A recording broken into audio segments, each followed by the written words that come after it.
रविराज नाश्ता करून तयार होतो आणि ऑफिसला जायला निघतो तेव्हा आजी त्याला थांबून म्हणते, आज जाता जाता कुलदेवीचं दर्शन घेऊन जा आणि मेघाला पण सोबत घेऊन जा. तिला पण ऑफिस दाखव.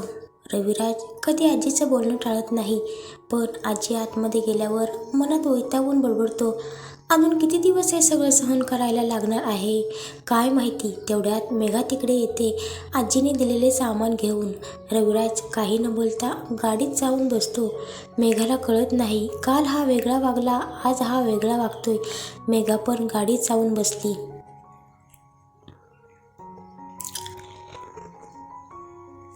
कुलदेवीच्या मंदिरात पोहोचल्यावर मेघाने पूजा केली. एकदम प्रसन्न वातावरण होतं.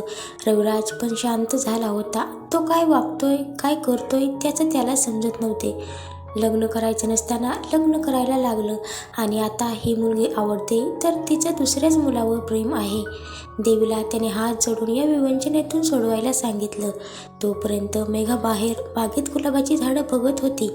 चालता चालता तिचा पाय सरकला आणि ती पडणार तेवढ्यात रविराजने तिला पकडले. दोघेही एकमेकांच्या डोळ्यात पडून गेले. तोच मेघाला राघव बरोबरची पहिली भेट आठवली. ती पण अशीच झाली होती. ती पटकन सावरून बाजूला झाली. निघूया का, रविराज म्हणाला. मेघाने पण होकारार्थी मान हलवली आणि रविराजसोबत गाडीत जाऊन बसली. रविराजने गाडीत ऑफिसच्या दिशेने घेतली. दोघेही शांतच होते. मेघाचं हृदय अजून धडधडत होतं. वातावरण बदलण्यासाठी रविराजने गाणी चालू केली. पहला नशा पहला. लगेच रविराजने गाणं बदलले. तुझे देखा तोय जाना सनम. रविराजने पटकन गाणीच बंद केले. आज नेमकी ही गाणी का वाजतायत? रविराजच्या मनात खूप विचार करत होता. मेघाला पण खूप अवघडल्यासारखं झालं. म्हणून ती खिडकीतून बाहेर बघत बसली. दोघेही ऑफिसमध्ये जाऊन पोचले. रविराजने सगळ्यांना मेघाची बायको म्हणून ओळख करून दिली. सगळेजण हसून तिला भेटत होते आणि मेघालाही ते आवडत होते. रविराजने कविताला सांगून मेघाला ऑफिस दाखवायला सांगितले. कविता त्याच्या ऑफिसमध्ये काम करत होती. सगळीकडे वेगवेगळ्या ठिकाणचे पोस्टर लावले होते.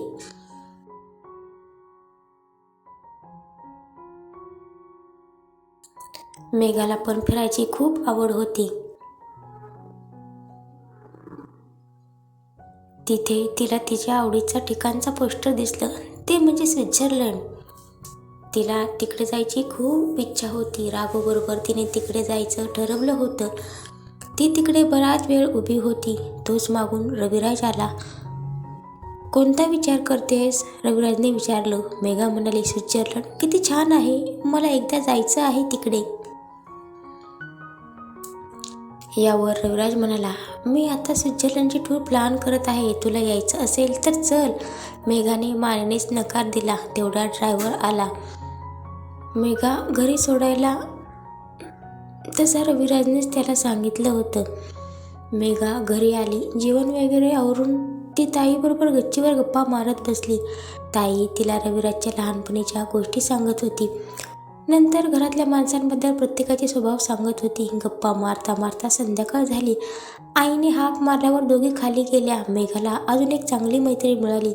खाली जाऊन दोघी जेवणाच्या तयारीला लागल्या. आई पण त्यांना काय करायचं काय सांगत होत्या. आई अनाथ आश्रम सांभाळत होत्या, इतर समाजसेवेची कामं करत होत्या आणि घरातीलही सगळे काम पण बघत होत्या. मेघाला ते पाहून अप्रूप वाटलं.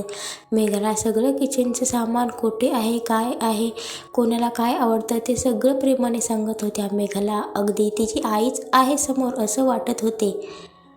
नारायणराव त्यांच्या पक्षाच्या ऑफिसमधून आले. रविराज पण घरी आला आणि सरळ खोलीत निघून गेला. जरा चिडलेलाच वाटत होता, पण त्याला कोणीही विचारायची हिंमत करत नसे. जेवणाच्या वेळेवर आईने मेघाला त्याला बोलवायला पाठवले. मेघा पण थोडी घाबरलेली. रविराजचं हे रूप तिने पाहिले नव्हतं. रविराज लॅपटॉपवर काम करत बसलेला. आजचा दिवस कसा गेला? मेघाने विषय काढला. चांगला गेला. तू उद्यापासून बाबांच्या कंपनीत जाणार आहेस ना? रविराजने विचारले. हो, बाबांनंतर सगळे घडी विस्कटले आहे. उद्यापासून जाईन. बाबांचे प्रतिस्पर्धी वसंतराव अगदी टपून बसले आहेत. तुम्ही जेवायला चला.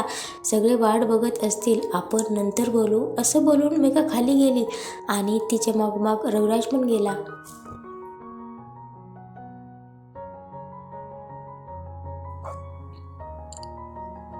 जेवण झाल्यावर बाकीची कामे आवरून मेघा ताईला बॅग भरायला मदत करायला गेली. थोड्या दिवसात दोघींची चांगलीच गट्टी जमली होती. आई पण तिला मदत करायला आली.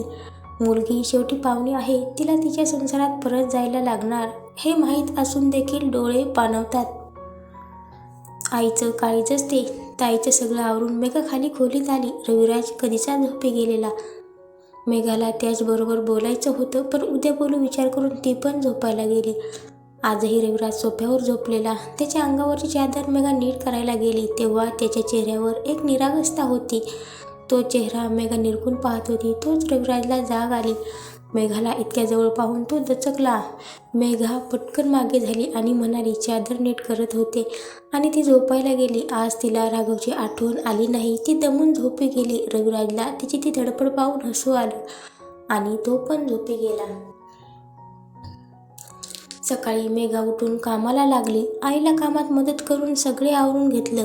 लग्नानंतर पहिल्यांदा ती ऑफिसला जाणार होती आणि कामाचा अनुभव तिला अजिबात नव्हता. याआधी ती बाबांबरोबर ऑफिसला गेली होती तेव्हा काम केलं होतं, पण प्रत्यक्ष संपूर्ण ऑफिस कधी सांभाळलं नव्हतं. त्यामुळे तिला खूप दडपण आलं होतं. नारायणरावांनी तिला दिलासा दिला आणि काही अडचण आल्यास रविराजला विचारायला सांगितले. रविराजला पण त्यांनी मेघाला मदत करण्यास सांगितले. सर्व मोठ्यांचे आशीर्वाद घेऊन मेघा निघाली. रविराज तिला घेऊन जाणार होता आणि जाता जाता ताईला पण स्टेशनवर सोडणार होता.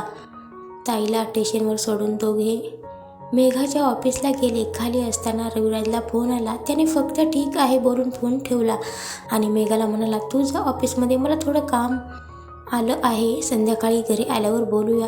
तू टेन्शन घेऊ नको. तू सगळं बाबांसारखं मॅनेज करशील. रविराजच्या तिच्यावरचा विश्वास पाहून तिला बरं वाटलं. काही अडचण आली तर फोन करेन असं बोलून ती रविराजचा निरोप घेऊन ऑफिसमध्ये गेली.